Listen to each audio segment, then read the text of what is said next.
Hello students, last ক্লাসে আমরা stoichiometry শুরু করেছিলাম।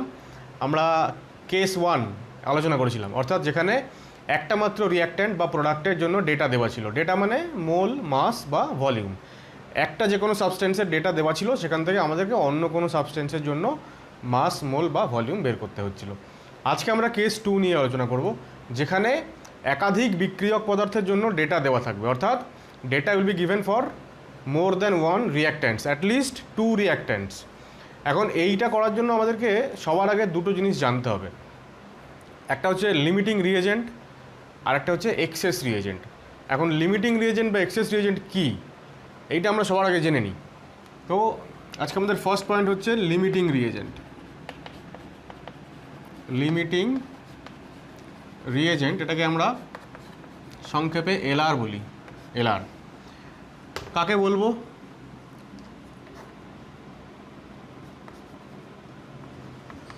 This is the reactant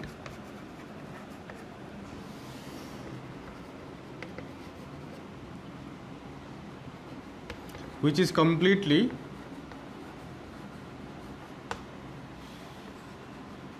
consumed during the course of reaction। অর্থাৎ লিমিটিং রিয়েজেন্ট হচ্ছে সেই রিয়েজেন্টটা, সেই বিক্রিয়কটা যেটা বিক্রিয়া চলাকালীন আমরা জানি যে বিক্রিয়ক পদার্থগুলো অর্থাৎ রিঅ্যাক্ট্যান্টসগুলো তাদের পরিমাণ আস্তে আস্তে কমে যায়, এবং প্রোডাক্টস অর্থাৎ বিক্রিয়াজাত পদার্থগুলো তাদের পরিমাণ আস্তে আস্তে বৃদ্ধি পায়। এখন লিমিটিং রিয়েজেন্ট হচ্ছে সেই পার্টিকুলার রিয়েজেন্ট যেটা বিক্রিয়া চলাকালীন তার পরিমাণ কমতে কমতে যখন বিক্রিয়াটা শেষ হচ্ছে তখন তার পরিমাণ একেবারে শূন্য হয়ে গেল, অর্থাৎ বিক্রিয়া শেষে যে বিক্রিয়কটা নিঃশেষিত হয়ে যাচ্ছে, একদম পুরোপুরি কমপ্লিটলি যেটা কনজিউমড হয়ে যাচ্ছে, সেটা হচ্ছে লিমিটিং রিয়েজেন্ট। অর্থাৎ লিমিটিং রিয়েজেন্টটা বিক্রিয়া শেষ হওয়ার পরে যে পাত্রে, যে কন্টেনারে আমরা রিয়াকশানটা করাচ্ছি সেখানে আর অবশিষ্ট থাকে না। এবার লিমিটিং রিয়েজেন্টের পাশাপাশি আরেকটা জিনিস জানতে হয়, সেটাকে আমরা বলি এক্সেস রিয়েজেন্ট। এখন লিমিটিং রিয়েজেন্ট যদি আমরা বুঝতে পারি ব্যাপারটা কী, তাহলে এক্সেস রিয়েজেন্টটাও বুঝতে অসুবিধা হওয়ার কথা নয়। এক্সেস রিয়েজেন্ট হচ্ছে এমন রিয়েজেন্ট যেটা বিক্রিয়া শেষ হয়ে যাওয়ার পরেও যেটার খানিকটা পরিমাণ অবশিষ্ট থাকবে বিক্রিয়া না করে, আনরিঅ্যাক্টেড। ঠিক আছে, তাহলে আমরা লিখব যে দিস রিঅ্যাক্ট্যান্ট বলাই ভালো, remains in excess, that is unreacted after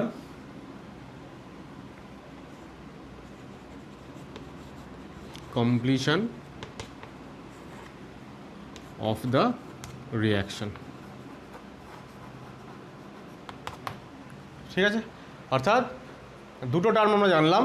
limiting reagent যে হচ্ছে বিক্রিয়া চলাকালীন যেটা কমপ্লিটলি এক্সস্টেড হয়ে যাবে, শেষ হয়ে যাবে, আর এক্সেস রিয়েজেন্ট যেটা পুরোপুরি শেষ হবে না, তার খানিকটা অবশিষ্ট থাকবে। এবার একটা এক্সাম্পল দিলে পুরো ব্যাপারটা ক্লিয়ার হবে। দেখো, আমরা যে এক্সাম্পলটা নিয়ে আগের দিন কেস 1 শুরু করেছিলাম, আমরা ওই একই এক্সাম্পল নিয়ে শুরু করব, তাহলে বুঝতে তোমাদের একটু সুবিধা হবে। তো দেখো, নাইট্রোজেনের সঙ্গে আমরা রিয়াকশান করেছিলাম হাইড্রোজেনের। আমি এখানে একেবারেই ব্যালেন্সড ইকুয়েশনটাই লিখছি। অ্যামোনিয়া গ্যাস তৈরি হলো। এবার আমরা দেখছিলাম যে এই সামনের যে স্টয়কিওমেট্রিক কোএফিসিয়েন্ট, এইটা হচ্ছে ওদের কিসের রেশিওকে এক্সপ্রেস করতে পারে? মোল রেশিওকে এক্সপ্রেস করতে পারে, মলিকিউলের রেশিওকে, আর ভলিউম এর রেশিওকে এক্সপ্রেস করতে পারে। আমরা যদি মোল রেশিওর কথা ভাবি, মোল রেশিও, তাহলে দেখব এর মোল রেশিও হচ্ছে 1:3।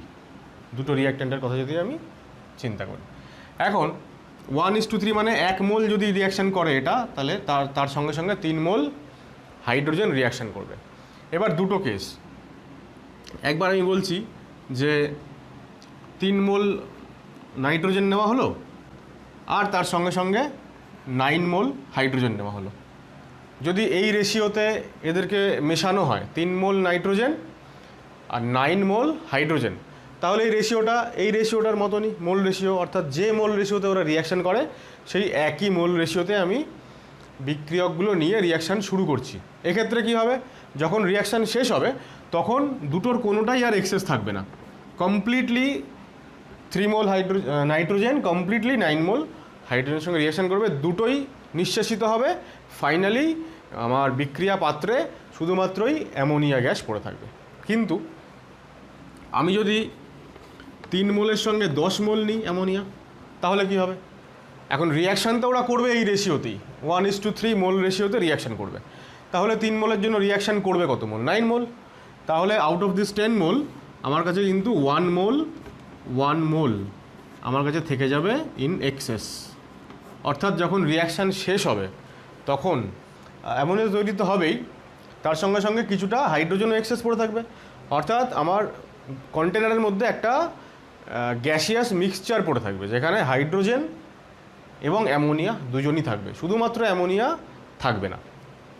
তাহলে এই যে 1 মোল হাইড্রোজেন এখানে এক্সেস রয়ে গেল, আমরা এখানে বলবো হাইড্রোজেনটা হচ্ছে আমাদের এক্সেস রিয়েজেন্ট, এবং নাইট্রোজেন তো পুরোপুরি রিয়াকশান করা গেছে, 3 মোল পুরোপুরি নিঃশেষিত হয়েছে। সুতরাং নাইট্রোজেন এই ক্ষেত্রে হয়ে যাবে আমাদের এলআর, অর্থাৎ লিমিটিং রিয়েজেন্ট। ক্লিয়ার? আশা করা যায় বোঝানো গেল। এইবার তাহলে যখনই এরকম কোনো প্রবলেম থাকবে যেখানে আমরা দেখছি যে একাধিক রিয়াক্ট্যান্টের ডেটা দেওয়া আছে, ধরো যাক তোমাকে বললো যে 10 গ্রাম নাইট্রোজেনের সঙ্গে 15 গ্রাম অ্যামোনিয়ার 10 গ্রাম নাইট্রোজেনের সঙ্গে 15 গ্রাম হাইড্রোজেনের বিক্রিয়া করানো হলো, তাহলে কত গ্রাম অ্যামোনিয়া তৈরি হবে। এই যে দুজনের ডেটা দেওয়া হলো, তখনই আমাকে সঙ্গে সঙ্গে বুঝে নিতে হবে যে এখানে লিমিটিং রিয়েজেন্ট কনসেপ্ট আমাকে অ্যাপ্লাই করতে হবে। সুতরাং লিমিটিং রিয়েজেন্ট যে কোনটা দুজনের মধ্যে, সেইটা আমাকে আগে আইডেন্টিফাই করতে হবে। আইডেন্টিফাই করাটা খুব একটা জরুরি একটা কাজ। তাহলে আমাদের নেক্সট পয়েন্ট হচ্ছে to identify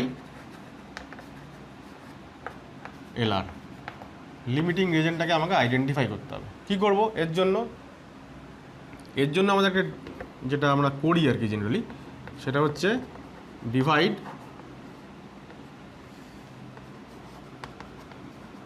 given mole of substance with its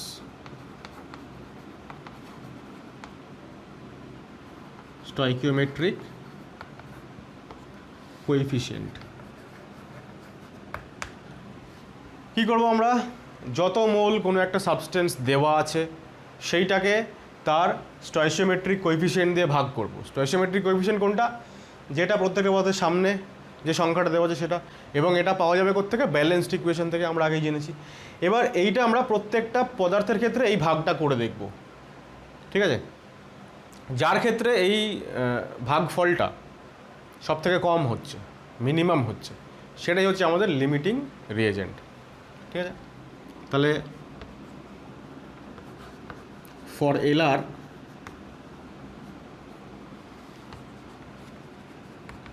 will get the minimum value,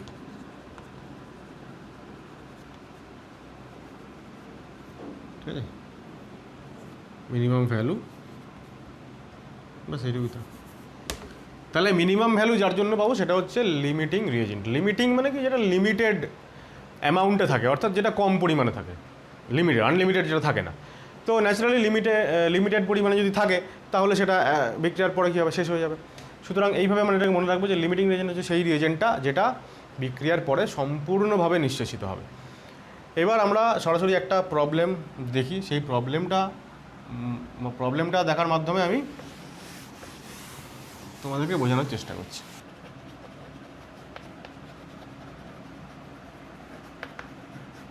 What amount of C will be produced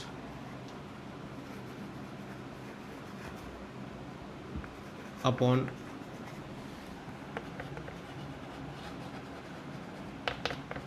reaction of 20 mole A with 20 mole B. তো দেখো প্রথম যে অঙ্কটা আমাদের আছে 4a + 5b = 3c, এটা একটা ব্যালেন্সড কেমিক্যাল ইকুয়েশন। 3c তৈরি হচ্ছে এ এবং বি এর বিক্রিয়ার মাধ্যমে। এবার বলছে যে কতটা, what amount of C will be produced, কতটা সি তৈরি হচ্ছে যখন 20 মোল এ আর 20 মোল বি নিজেদের মধ্যে রিয়াকশান করেছে। দেখো এবার এ আর বি দুজনের ডেটা দেওয়া আছে, দুজনের ডেটা দেওয়া আছে মানেই আমাকে আগে বের করতে হবে যে লিমিটিং রিয়েজেন্ট কোনটা। ঠিক আছে, এইবার লিমিটিং রিয়েজেন্ট যখন আমরা বের করব তার জন্য কী করব, আমরা ভাগ করব। এবার ভাগ করার পরে যে রেজাল্টটা পাবো, আমি বললাম একটু আগে যে মিনিমাম যে ভ্যালুটা আসবে যার জন্য সে হবে লিমিটিং রিয়েজেন্ট। কিন্তু মিনিমাম ভ্যালুটা যেটা আসবে, যে পার্টিকুলার ভ্যালুটা আসবে, ওটা দিয়ে আমাদের কিন্তু কোনো কাজ নেই। সুতরাং লিমিটিং রিয়েজেন্ট আইডেন্টিফাই করাটা একটা রাফ ওয়ার্ক। ঠিক আছে, মূল অঙ্কের সঙ্গে কিন্তু মূল অঙ্কের ভেতরে ওই রাফ ওয়ার্কটা করবার জন্য যে ভাগটা আমরা করছি সেই ভাগ ফলটাকে নিয়ে কোনো কাজ করতে হবে না, শুধু ওটা একটা আইডিয়া পাওয়ার জন্য যে কোনটা লিমিটিং রিয়েজেন্ট। এবার অঙ্কগুলো যখন করব আমরা, এই ধরনের অঙ্কগুলো আমরা একটা টেকনিক ফলো করব। বিভিন্ন রকমভাবে অঙ্ক করা যায়, বিভিন্ন বইতে বিভিন্ন রকম মেথডও বলে দেওয়া হয়। এখন এই পার্টিকুলার কেসটাতে অর্থাৎ লিমিটিং রিয়েজেন্ট কনসেপ্ট যেখানে আছে, অর্থাৎ যখন মোর দ্যান ওয়ান সাবস্টেন্সের ডেটা গিভেন, তখন যে পার্টিকুলার মেথডটা আমি এখন বলতে চলেছি তোমাদের, আমার ব্যক্তিগতভাবে মনে হয়েছে যে এটা the most easiest way. 2 line extra লিখতে হবে তোমাদেরকে, 2 লাইন বেশি লিখতে হবে, কিন্তু এই ধরনের অঙ্কের জন্য কখনো কোনো কনফিউশন তৈরি হবে না, এইটা একদম গ্যারান্টিড। তো কী করব আমরা, প্রথমে আমরা লিখব মোলস অ্যাট টি = 0। টি = 0 মানে টি ফর টাইম, টাইম = 0 মানে বিক্রিয়ার একদম শুরুতে, ঠিক যে মুহূর্তে বিক্রিয়াটা শুরু হচ্ছে। ভেবে দেখো, যখনই কোনো রিয়াকশান শুরু হয় আমরা কি করি, বিক্রিয়কগুলোকে একটা পাত্রের মধ্যে রাখি, টেস্ট টিউব হোক, বিকার হোক, কনিক্যাল ফ্লাস্ক হোক, যে কোনো জায়গায় রাখি। এখন সেই পাত্রের মধ্যে বিক্রিয়া শুরুর একদম শুরুর মুহূর্তে নিশ্চয়ই প্রোডাক্ট তৈরি হয়ে যাবে না, বিক্রিয়াটা শুরু হবে তারপরেই প্রোডাক্ট তৈরি হবে। তাহলে টি = 0 মানে একেবারে বিক্রিয়া জাস্ট শুরু হচ্ছে যখন, সেই মুহূর্তটা, সেই মুহূর্তে প্রোডাক্টের পরিমাণ কিন্তু 0, প্রোডাক্ট তৈরি হয়নি। বিক্রিয়া করছে কারা কারা, 20 মোল এ আর 20 মোল বি। আমি 20 মোল এ এবং 20 মোল বিকে মিশিয়েছি, বিক্রিয়া শুরু করছি। তাহলে শুরু করার মুহূর্তে পাত্রে কে কে আছে, 20 মোল এ আছে আর 20 মোল বি আছে, সি নেই।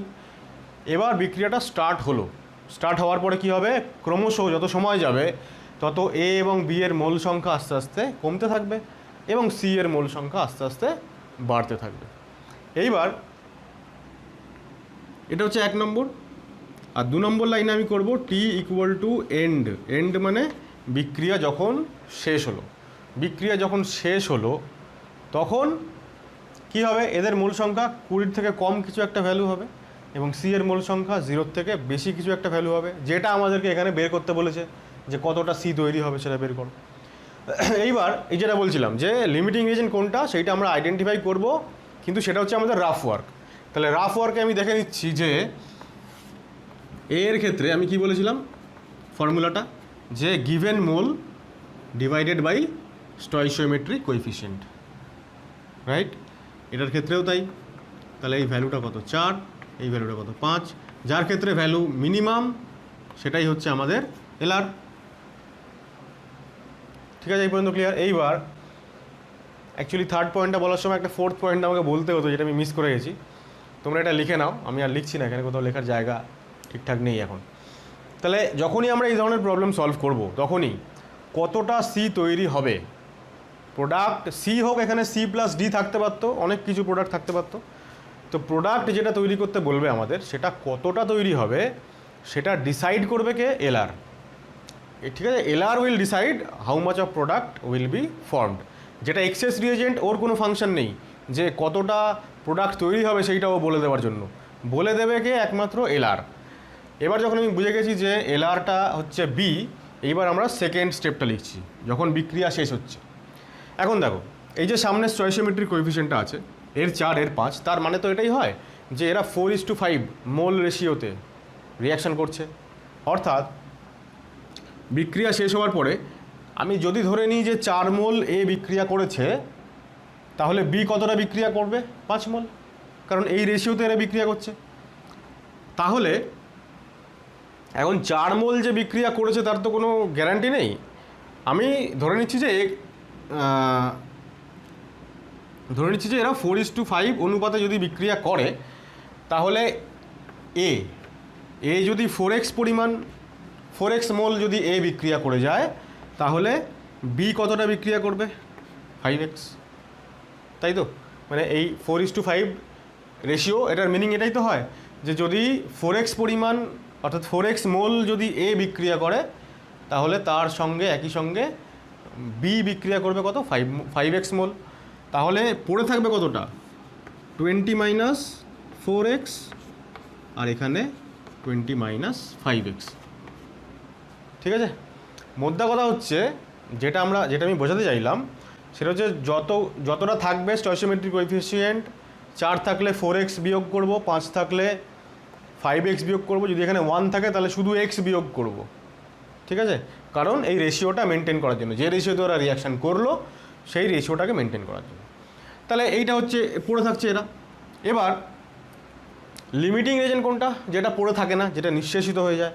সুতরাং আমরা এখান থেকে বলতেই পারি যে যেহেতু বিটা হচ্ছে আমাদের এলআর, তাই আমরা বলতে পারি যে 20 - 5x এটা হয়ে যাবে কত? 0, শূন্য হয়ে যাবে, কারণ এটা পড়ে থাকবে না।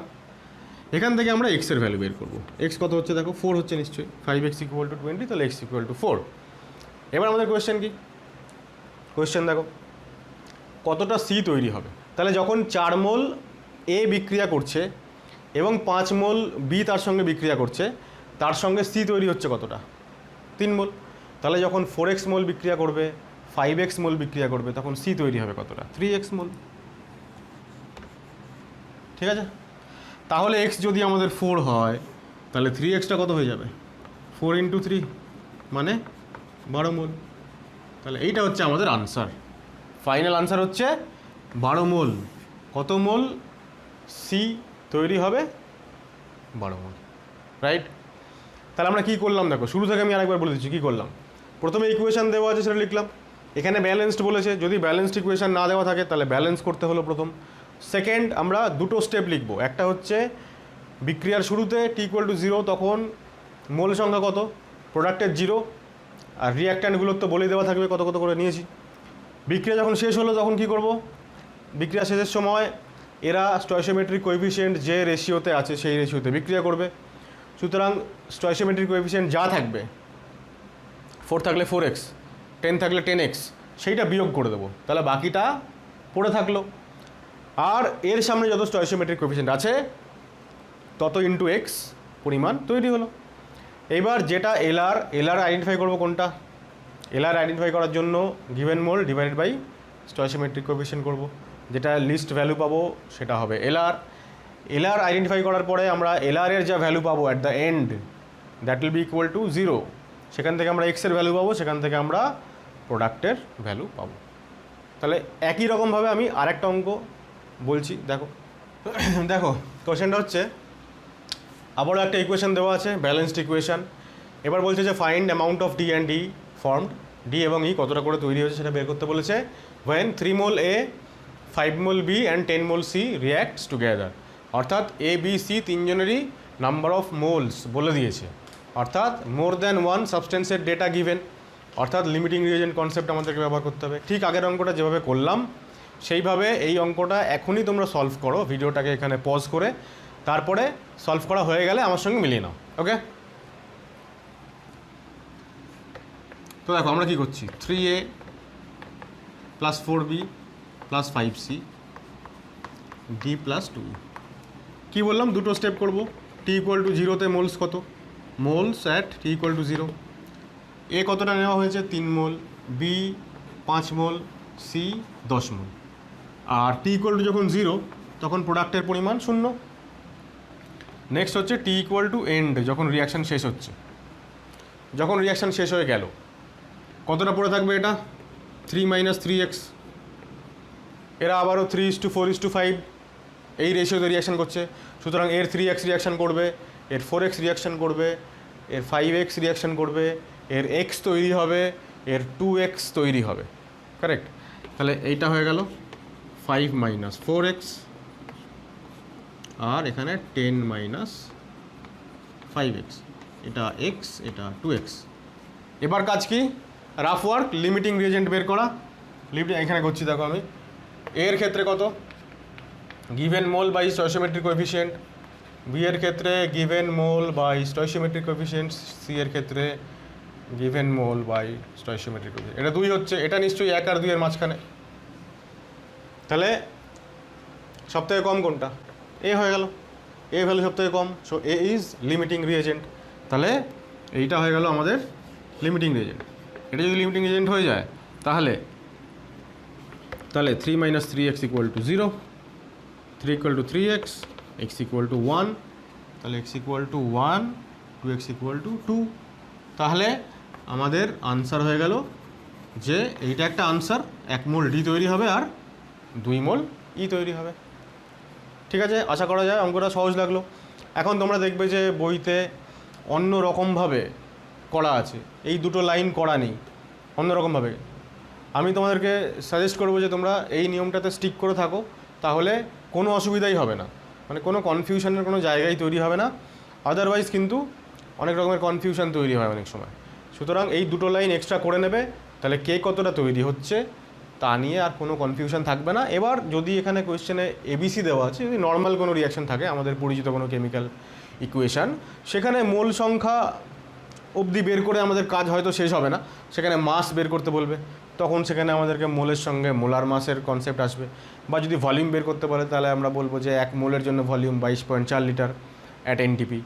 তাহলে যত মোল হবে তার রেসপেক্টে কত ভলিউমের গ্যাস তৈরি হচ্ছে সেটা বের করতে বলবে। তো এই হচ্ছে ব্যাপার। পরের অঙ্কটাও দেখো এরকম একই রকম। দেখো এই অঙ্কটাতে আবারও একটা ব্যালেন্সড ইকুয়েশন দিয়েছে। কী বের করতে হবে? Maximum moles of D formed, কত মোল ডি তৈরি হবে ম্যাক্সিমাম সেটা বের করতে বলেছে।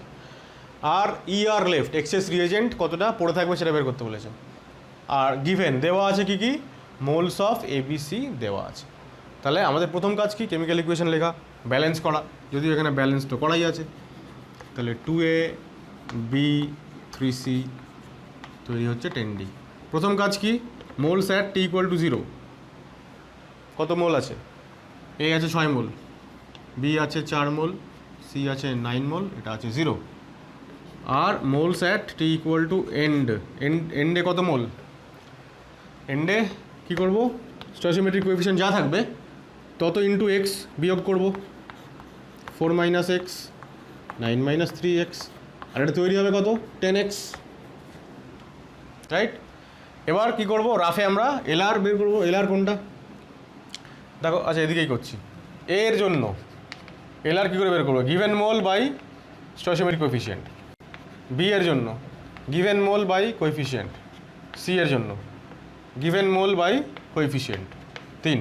দেখো দুটোর ভ্যালু মিনিমাম এসে গেছে, সুতরাং এই দুজনেই এলআর। এ এবং সি দুজনেই এলআর হতেই পারে, এতে অসুবিধা কিছু নেই আমাদের।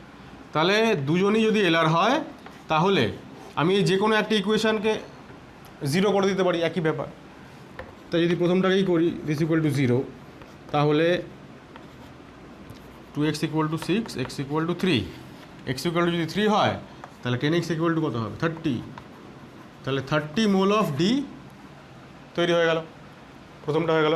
এটাকে ম্যাক্সিমাম কেন বলছে? ম্যাক্সিমাম বলেছে বলে এখানে আলাদা করে কিছু নেই, এটাই ম্যাক্সিমাম মোল অফ ডি। কেন? এর বেশি 30 মোলের বেশি ডি তৈরি হতে পারবে না। কেন পারবে না? কারণ 30 মোল ডি তৈরি করতে গিয়েই তো এ আর সি কমপ্লিটলি এক্সস্টেড হয়ে গেছে, আর তো পড়ে নেই। তাহলে যতটা ডি তৈরি হয়েছে সেটা হচ্ছে ডি এর ম্যাক্সিমাম পরিমাণ। এর থেকে বেশি যদি ডি আমাকে বানাতে হতো, তাহলে এ এবং বি এর পরিমাণটাও, মানে মোল সংখ্যাটাও 6 বা 9 এর থেকে বেশি হতে হতো একই রেশিওতে।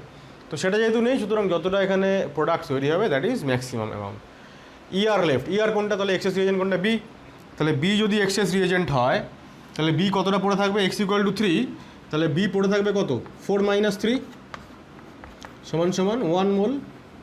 1 মোল হচ্ছে এক্সেস, 1 মোল বি তাহলে আমাদের পড়ে থাকবে। এখন দেখো কোয়েশ্চেন এরকমও আসতে পারে যে বিক্রিয়ার শেষে বিক্রিয়া পাত্রে মোট কত মোল পদার্থ আছে, ঠিক আছে? টোটাল কত মোল পদার্থ বিক্রিয়ার পরে পড়ে আছে। তাহলে টোটাল পড়ে আছে 30 মোল ডি আর 1 mole C, sorry 1 mole B, ঠিক আছে, 30 মোল ডি আর 1 মোল বি। তাহলে total 31 mole of substances are there after completion of the reaction.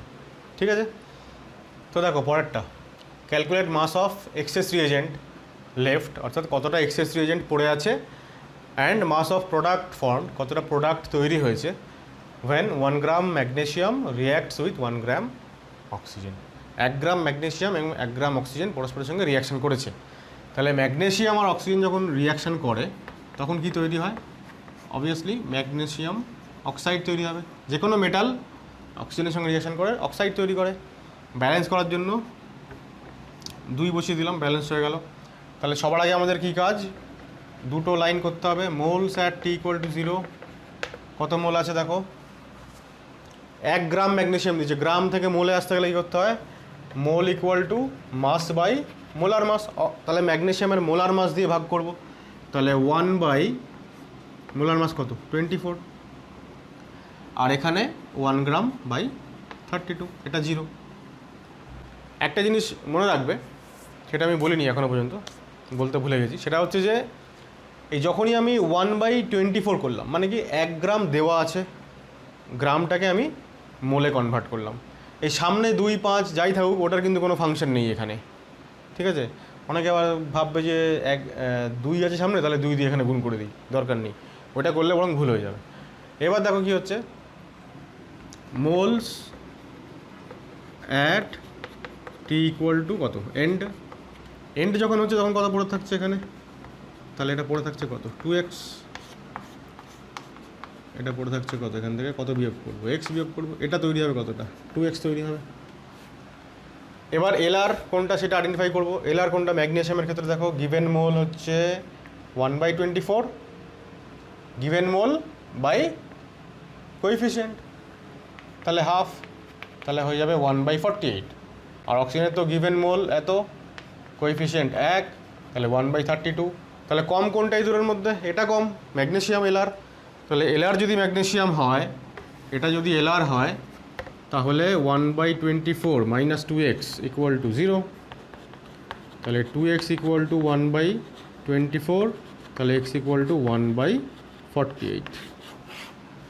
ঠিক আছে, তাহলে যদি এক্সের ভ্যালু যদি 1/48 হয়, তাহলে অক্সিজেন কতটা পড়ে আছে 1/32 মাইনাস 1/48, এতটা পড়ে থাকবে এক্সেস। সেটা কত হবে দেখো, এদের এলসিএম হবে 96, তাহলে 3 মাইনাস 2, তার মানে 1/96 মোল। তার মানে মোলকে মাসে নিয়ে যেতে গেলে মোলার মাস দিয়ে গুণ করতে হয়। তাহলে মোলার মাস হচ্ছে অক্সিজেনের 32 দিয়ে মাল্টিপ্লাই করে দিলাম, তাহলে এটা হয়ে গেল গ্রাম। তা গ্রাম মানে কত বলো তো, 1/3 হয়ে গেল না আবার। তাহলে 1/3 গ্রাম অক্সিজেন লেফট পড়ে আছে। তাহলে রিয়াকশান করে গেছে কতটা, নিয়েছিলাম কতটা অক্সিজেন 1 গ্রাম, 1 গ্রামের মধ্যে রিয়াকশান করেছে কতটা 1/3, সরি পড়ে আছে 1/3, তাহলে রিয়াকশান করেছে 2/3 গ্রাম অক্সিজেন, 2/3 গ্রাম অক্সিজেনের সঙ্গে রিয়াকশান করেছে 1 গ্রাম ম্যাগনেশিয়াম। তাহলে টোটাল কত হয়ে গেল, সরি 5/3 গ্রাম, 5/3 গ্রাম মানে কত,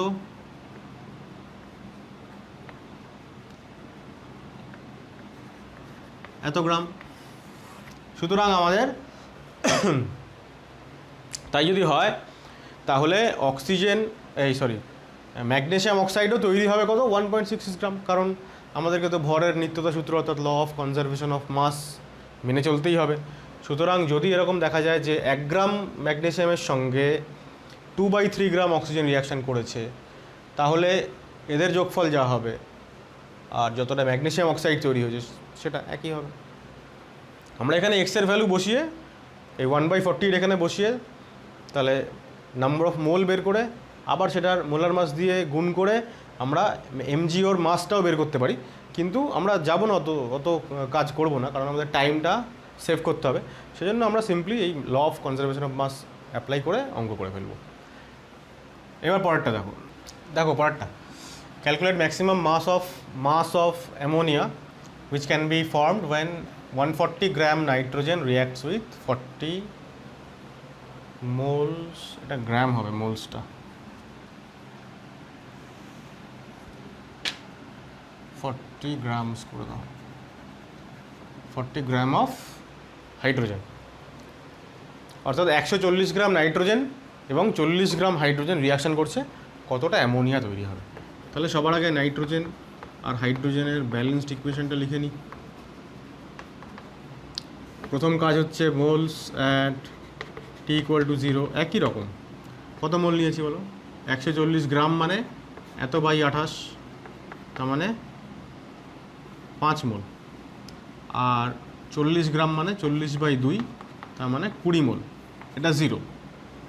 আর at T equal to end যখন হচ্ছে রিয়াকশান, তখন কত পড়ে থাকবে বলো, 5 মাইনাস এক্স, 1 আছে কোএফিসিয়েন্ট, আর 20 মাইনাস 3x, আর এটা 2x, ঠিক আছে। এবার লিমিটিং রিজিয়ন কী করে বের করবো, আবার একই নিয়ম, গিভেন মোল বাই কোএফিসিয়েন্ট, এটা নাইট্রোজেনের, আর হাইড্রোজেনের গিভেন মোল বাই কোএফিসিয়েন্ট। দেখো 3, 6, 18, 6 পয়েন্ট কিছু একটা, মানে এটা কম, তা নাইট্রোজেন তার মানে আমাদের এলআর, তাহলে নাইট্রোজেন আমাদের হয়ে গেল এলআর। তাই যদি হয় তাহলে 5 মাইনাস এক্স ইকুয়াল টু 0, তাহলে এক্স ইকুয়াল টু 5, তাহলে এই 2xটা কত, 10 মোল অ্যামোনিয়া তৈরি হয়েছে। তো বলেছে যে calculate maximum mass of ammonia, maximum তো এটাই হবে, কারণ এর বেশি তৈরি হবে না, এর বেশি তৈরি করতে গেলে আর তো নাইট্রোজেন নেই, নাইট্রোজেন তো শেষ, সুতরাং ম্যাক্সিমাম অ্যামাউন্ট কতটা অ্যামোনিয়া তৈরি হবে, 10 মোল। 10 মোল মানে কত গ্রাম, 10 মোল মানে অ্যামোনিয়া হচ্ছে 17, তার মানে 170 গ্রাম, ঠিক আছে। ফার্স্ট পার্ট হয়ে গেল। Second part, what will be the volume এনটিপিতে কতটা ভলিউম সেটা বের করতে বলেছে। কার volume, of the gaseous mixture present in the container after completion of the রিয়াকশানটা শেষ হওয়ার পরে যে গ্যাসিয়াস মিক্সচারটা কন্টেনারে পড়ে আছে তার ভলিউম। এইবার তাহলে পড়ে আছে কে কে, বিক্রিয়া শেষ হয়ে যাওয়ার পরে একটা অ্যামোনিয়া তৈরি হয়েছে, ওটা পড়ে আছে, আর এক্সেস রিয়েজেন্ট হাইড্রোজেন সেটা পড়ে আছে। কতটা পড়ে আছে, পড়ে আছে হচ্ছে 20 মাইনাস 3x মানে 15, মানে 5 মোল, 5 মোল হচ্ছে হাইড্রোজেন পড়ে আছে। তাহলে টোটাল কত mole after completion of the reaction, total কত মোল গ্যাসিয়াস মিক্সচার পড়ে আছে, 5 মোল, আর এটা 10 মোল, ঠিক আছে। তাহলে টোটাল মোল কত পড়ে আছে, 15 মোল। তাহলে total moles of gaseous mixture present after completion of reaction, কত এটা, 15 মোল। আর এটা মানে কত litre, 15 into 22.4 litre at NTP, এটা যা হবে হিসাব করলে,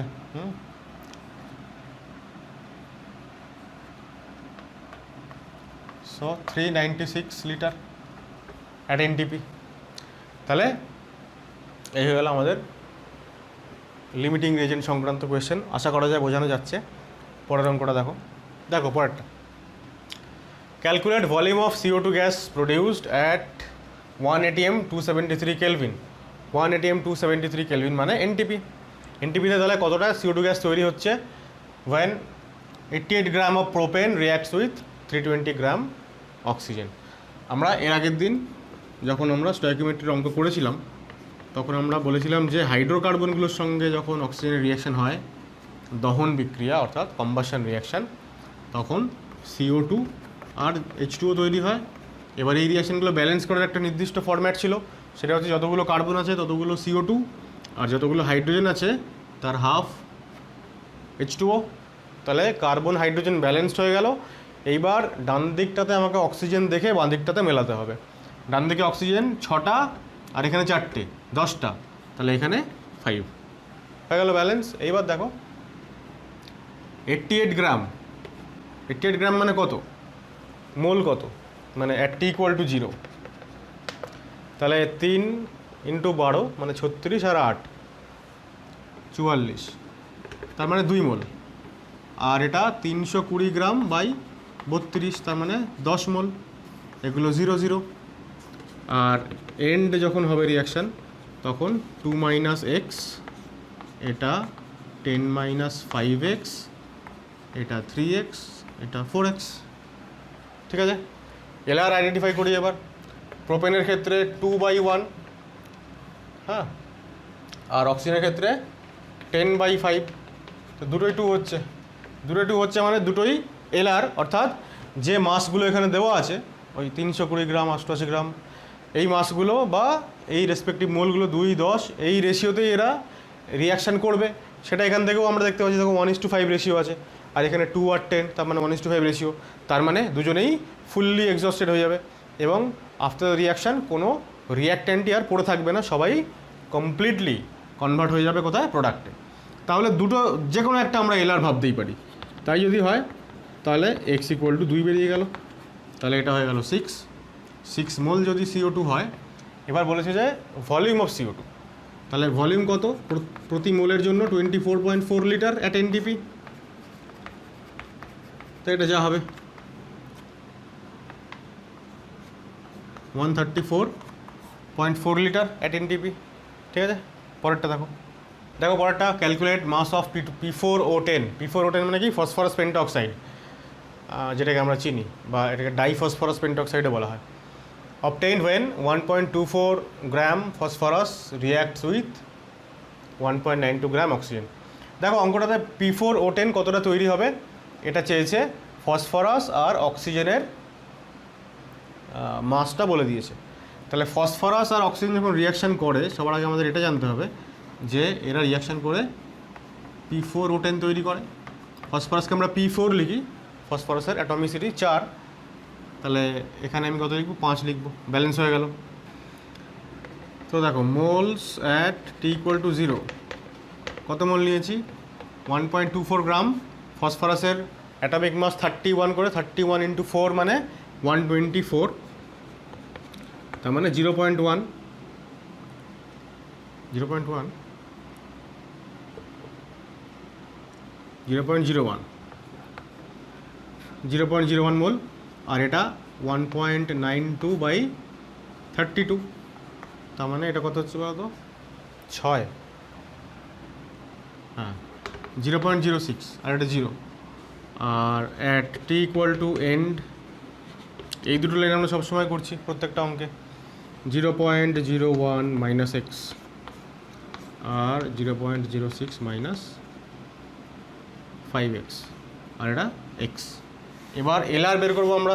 এলআর কোনটা হচ্ছে, দেখো ফসফরাসের ক্ষেত্রে গিভেন মোল বাই কোএফিসিয়েন্ট 0.01, আর অক্সিজেন 0.06 বাই কোএফিসিয়েন্ট 5।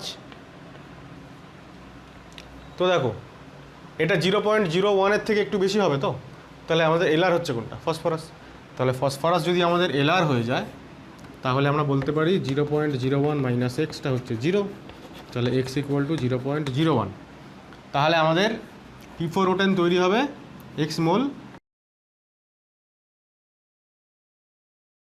এই মোলটাকে আমরা মাস দিয়ে গুণ করে দেবো, মোলার মাস দিয়ে গুণ করে দেবো, তাহলে আমরা মাস গ্রামে পেয়ে যাবো। মোলার মাস কী করে করবো, দেখো মোলার মাস মানে 124, 4টে ফসফরাসের আর 10টা অক্সিজেনের 160, তাহলে 482, তাহলে 284, সুতরাং 2.84 গ্রাম হচ্ছে আমাদের P4O10 তৈরি হবে। হ্যাঁ, পরেরটা দেখো পরের কোয়েশ্চেনটা হচ্ছে calculate mass percent of ER left. Excess reagent কতটা পড়ে আছে তার মাস পার্সেন্ট।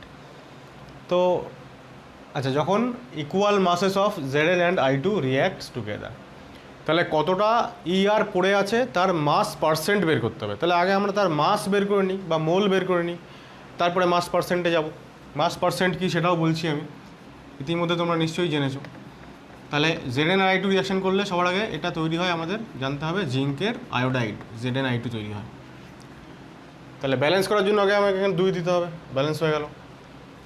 তাহলে সবার আগে হচ্ছে মোলস অ্যাট T=0। আমাদের মেথডটা সেমই থাকবে, অঙ্ক যাই থাকুক না কেন, আগে মোলসটা বের করে নেব।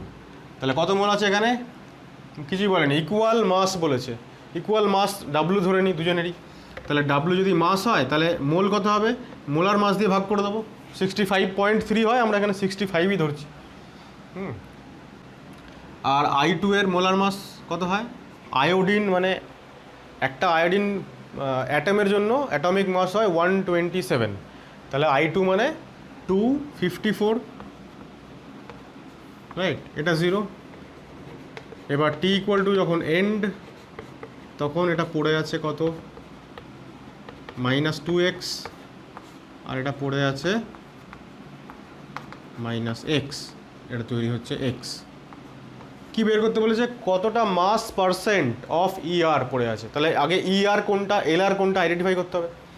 তাহলে Zn এর জন্য দেখো গিভেন মোল হচ্ছে W/65, given mole divided by coefficient. আর I2-র জন্য গিভেন মোল হচ্ছে এটা, কোএফিসিয়েন্ট হচ্ছে এটা।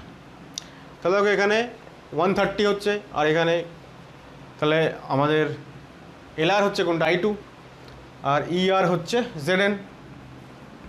তাহলে আমরা বলতে পারি যে আমাদের দিস ইজ আওয়ার LR, আর এইটা হচ্ছে আমাদের ER, এক্সেস রিয়েজেন্ট। এবার বলছে এক্সেস রিয়েজেন্টের মাস পার্সেন্ট বের করো। মাস পার্সেন্ট আগে তো আমরা এটা বের করে নিই যে আমাদের LR যদি আয়োডিন হয় তাহলে this=0। তাহলে এখান থেকে আমরা আগে এক্সের ভ্যালু পেয়ে গেলাম 254। তাহলে এবার এটা আমাদের যে এক্সেস রিয়েজেন্ট জিঙ্ক, তাই এক্সেস পড়ে আছে কতটা? এক্সেস পড়ে আছে দিস -2 ইন্টু এটা, ঠিক আছে?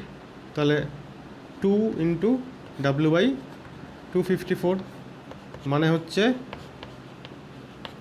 W/127। এতটা পড়ে আছে আমাদের এক্সেস, এতটা পড়ে আছে এক্সেস। নিয়েছিলাম কতটা? নিয়েছিলাম W/65। এত মোল পড়ে আছে, নিয়েছিলাম W/65। তাহলে কত পার্সেন্ট, মানে মাস পার্সেন্ট অফ ER লেফট, মানে কত পার্সেন্ট পড়ে আছে। তাহলে মাস পার্সেন্ট মানে যতটা মাস নিয়েছিলাম সেটা নিচে, আর যতটা পড়ে আছে সেটা উপরে, ইন্টু 100, তাহলেই হয়ে গেল। তাহলে নিয়েছিলাম, আচ্ছা মাস পার্সেন্ট, তাহলে আমাদের এখানে মাসে নিয়ে যেতে হবে। আচ্ছা ঠিক আছে, আমি এটা মোল পার্সেন্ট বলছিলাম, যে এত মোল নিয়েছিলাম তার মধ্যে পড়ে আছে এতটা, তাহলে কতটা পড়ে আছে? This divided by this into 100, ওটা মোল পার্সেন্ট হয়ে গেল। এবার মাস পার্সেন্ট করতে হবে। তাহলে একই ব্যাপার, মাস পার্সেন্ট করার জন্য আমি এটা মুছে দিচ্ছি, আলাদা করে কিছু নেই। তাহলে দেখো মাস পার্সেন্ট অফ ER মানে কি? আমাদের Zn। তা কতটা Zn পড়ে আছে সেটা ফর্মুলা কি লিখবো আমরা?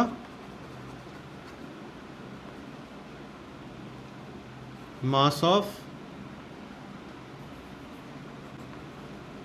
মাস remained excess divided by mass taken into 100%। তো এটাই হয়ে গেল কতটা মাস পার্সেন্ট পড়ে আছে।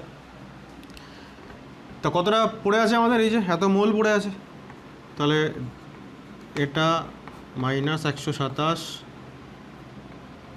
এবার মোলের সঙ্গে মোলার মাস গুণ করলে মাস হয়ে গেল।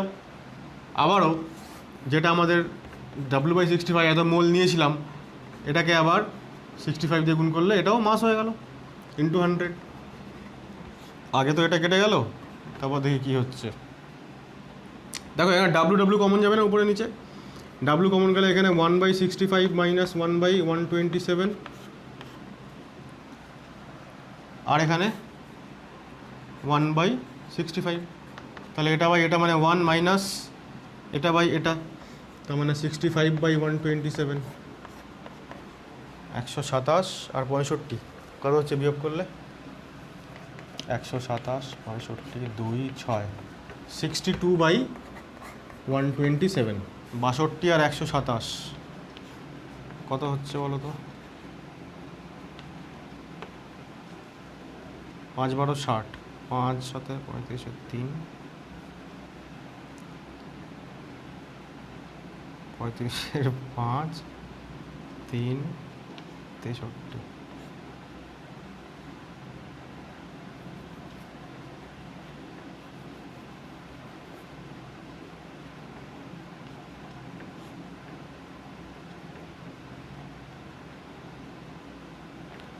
একশো 12,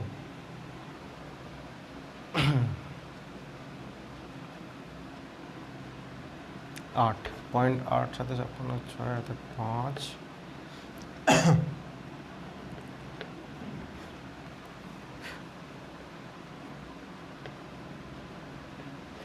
ওই 0.48 মতো, তার মানে 48% মতো। 0.48 ইন্টু 100 মানে 48% মতো হচ্ছে আমাদের Zn পড়ে থাকবে, বাকিটা Zn উইল রিয়াক্ট। তাহলে এই হচ্ছে আমাদের অঙ্ক।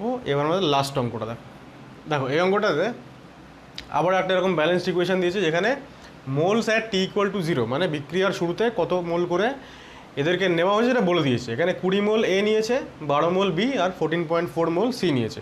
কোয়েশ্চেন হচ্ছে যে এই প্রোডাক্টটা কতটা তৈরি হবে, কত মোল তৈরি হবে।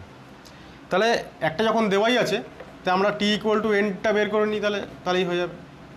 কত হয় বলো? 20 - 4x, এটা হয়ে যাবে 12 - 2x, আর এটা হয়ে যাবে 14.4 - 3x।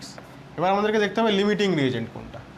এ এর ক্ষেত্রে দেখো 20/4 মানে 5, বি এর ক্ষেত্রে হচ্ছে 12/2 মানে 6, সি এর ক্ষেত্রে হচ্ছে 14.4/3, তো 3 4 12, তার মানে এটা আমাদের এলআর সব থেকে কম ভ্যালু। তাহলে সি যদি এলআর হয় তাহলে আমাদের এইটা 0 হয়ে যাবে। তাহলে 3x = 14.4, তাহলে x = 14.4/3, 14.4/3 মানেই হচ্ছে 4.8, x = 4.8। এটা কত তৈরি হয়ে যাবে? এর সামনে তো 1 ছিল, তার মানে যখন t = end আমি লিখেছিলাম, এখানটা আমি লিখতে ভুল করেছি, মানে ভুলে গেছি, এটা অ্যাকচুয়ালি xই হবে। অর্থাৎ এত মোল আমাদের প্রোডাক্টটি তৈরি হবে, 4.8 মোল। ঠিক আছে, তো এই হচ্ছে আমাদের কেস 2, যেখানে আমরা লিমিটিং রিয়েজেন্ট নিয়ে আলোচনা করলাম। এবার এই ধরনের কিছু প্রবলেমস তোমরা বই থেকে আরও কিছু সলভ করো, সেম মেথড অ্যাপ্লাই করবে। প্রথমে টি ইকুয়াল টু 0-তে কত মোল, তারপরে টি ইকুয়াল টু এন্ডে কত মোল, স্টয়চিওমেট্রিক কোএফিসিয়েন্ট যা লেখা আছে তত ইন্টু এক্স, ওটাকে বিয়োগ করে দেবো। করার পরে লিমিটিং রিয়েজেন্টটা খুঁজবো কোনটা হচ্ছে, সেইটাকে 0 করে আমরা এক্সের ভ্যালু বের করে ফেলবো, সেইখান থেকে রিকোয়ার্ড যা আছে কোয়েশ্চেনে সেটা বের করবো। আচ্ছা, পরের দিন আমরা নতুন একটা টার্ম শুরু করব, নতুন একটা টপিক, স্টয়চিওমেট্রিরই নতুন নতুন টপিক, আরও বিভিন্ন রকম ছোটো ছোটো টপিক আছে। তার মধ্যে নেক্সট ডে আমরা যেটা দিয়ে শুরু করবো সেটা হচ্ছে পার্সেন্টেজ পিউরিটি। ঠিক আছে, অর্থাৎ বিশুদ্ধতার শতকরা কতটা ভাগ, সেটা সেই সংক্রান্ত কিছু কোয়েশ্চেন আছে, সেগুলো নিয়ে আমরা পরের দিন আলোচনা শুরু করবো। আজকে এইটুকুই, ওকে।